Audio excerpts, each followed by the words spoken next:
નમસ્કાર. આજે આપણે આયુર્વેદના એક ખૂબ જ જાણીતા અને શક્તિશાળી ફોર્મ્યુલા વિશે વાત કરવાના છીએ. એનું નામ છે ત્રિકટુ ચૂર્ણ. નામ પરથી જ ખબર પડે છે 3 મસાલાની શક્તિ. તો ચાલો એને જરા ઊંડાણથી સમજીએ. હવે સવાલ એ થાય કે શું આપણા રસોડામાં રોજ વપરાતા 3 સામાન્ય મસાલા ખરેખર એક શક્તિશાળી દવા બની શકે? જવાબ છે હા. ચાલો આ રહસ્ય પરથી પડદો ઉઠાવીએ અને સમજીએ કે ત્રિકટુ એટલે કે આ 3 તીખા મસાલાની અસલી તાકાત શું છે. સારું, તો ત્રિકટુને બરાબર સમજવા માટે આપણે થોડુંક સમયમાં પાછા જવું પડશે.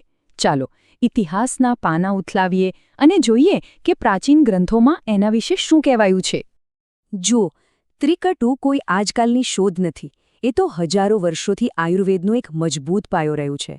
આખી સમય રેખા જ બતાવે છે કે એનો વારસો કેટલો જૂનો અને સમૃદ્ધ છે. હવે આ બહુ જ રસપ્રદ વાત છે. આચાર્ય ચરક જેવા મહાન વિદ્વાને કહ્યું છે કે ત્રિકટુ પાચન શક્તિ એટલે કે આપણી જઠરાગ્નિને તો વધારે છે, પણ શરીરમાં કોઈ ગડબડ નથી કરતું. એનું સંતુલન જાળવી રાખે છે. આ જ તો એની સૌથી મોટી ખૂબી છે. અને વાત અહીં જ નથી અટકતી. બીજા એક મહાન આચાર્ય સુશ્રુતે તો સ્પષ્ટપણે કહ્યું છે કે શ્વસનતંત્ર એટલે કે કફ સંબંધિત સમસ્યાઓમાં પણ ત્રિકટુ બહુ જ ઉપયોગી છે. તો હવે એ સવાલ પર આવીએ કે આખરે આ ત્રિકટુ બને છે શેનાથી? ચાલો એ 3 મુખ્ય ઘટકોને એક પછી એક જાણીએ. તો સૌથી પહેલો અને કદાચ સૌથી મહત્વનો ઘટક છે પીપલી. આપણે એને લાંબી મરી તરીકે પણ ઓળખીએ છીએ અને આ ફોર્મ્યુલામાં એનું કામ ખરેખર અનોખું છે. પીપલીની સૌથી મોટી ખાસિયત શું છે ખબર છે? એ બીજી દવાઓની અસરને વધારી દે છે. મતલબ કે એ શરીરમાં અન્ય ઔષધિઓને વધુ સારી રીતે પહોંચાડવામાં મદદ કરે છે. એટલે જ આયુર્વેદમાં એને યોગવાહી કહેવામાં આવે છે. બીજો ઘટક તો આપણા બધાના રસોડામાં હોય જ છે, કાળી મરી. આ પણ પાચન ક્રિયાને સુધારવામાં બહુ જ મોટો ભાગ ભજવે છે. કાળી મરીનું મુખ્ય કામ શરીરમાં ચરબીના મેટાબોલિઝમને એટલે કે એને પચાવવાની ક્રિયાને મદદ કરવાનું છે. આના કારણે ત્રિકટુના ગુણોમાં એક નવો આયામ જોડાય છે. અને હવે આ ત્રિમૂર્તિનો ત્રીજો સભ્ય એટલે સૂંઠ, જેને આપણે સૂકા આદુ તરીકે ઓળખીએ છીએ. એનું કામ છે શરીરમાં સોજો અને બળતરા ઘટાડવાનું. તો સૂંઠ ઉમેરાવાથી શું થાય? આખા મિશ્રણને એક રક્ષણાત્મક ગુણ મળે છે, જે એને વધુ સંતુલિત અને સંપૂર્ણ બનાવે છે. સારું, તો આ બધી તો થઈ પ્રાચીન ગ્રંથોની વાત. પણ શું આજના વિજ્ઞાનની દૃષ્ટિએ પણ આ વાતો સાચી છે? ચાલો એ પણ જાણી લઈએ. અને જવાબ છે હા. આધુનિક સંશોધનો પણ એ જ દિશામાં ઇશારો કરે છે. વિજ્ઞાન કહે છે કે ત્રિકટુ પાચન માટેના એન્ઝાઇમ્સ વધારે છે, બાઇલ ફ્લોને સારો કરે છે, અને હા, એ અન્ય દવાઓની અસરકારકતા પણ વધારે છે. બરાબર એ જ વાત જે આપણા ગ્રંથોમાં કહેવાય છે. અને આ ખાલી થિયરી નથી, આંકડા પણ છે.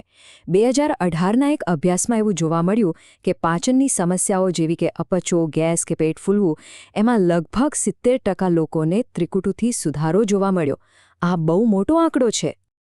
એ જ રીતે શ્વસનતંત્રની વાત કરીએ તો એક અભ્યાસમાં લગભગ 60% દર્દીઓએ જણાવ્યું કે તેમની લાંબા સમયની ઉધરસમાં ત્રિકટુના સેવનથી ઘટાડો થયો.